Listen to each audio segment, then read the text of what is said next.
హృదయమే నీ ఆలయం క్రీస్తు,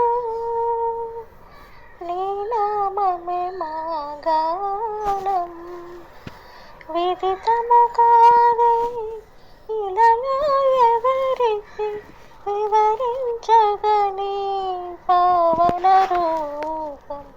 హృదయమే నీ ఆలయం క్రీస్తు.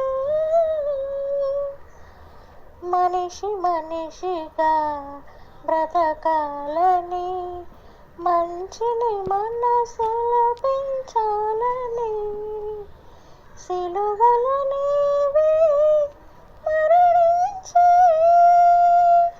మృత్యువుని నీవే వివరించి, పరమున వెలసిన దేవా, పాపుల రక్షణ నీవే. హృదయమే నీ ఆలయం క్రీస్తు. కారు చీకటిలో కాంతి రేఖవై, మూగగుండెల దివ్యవాణివై, దీనుల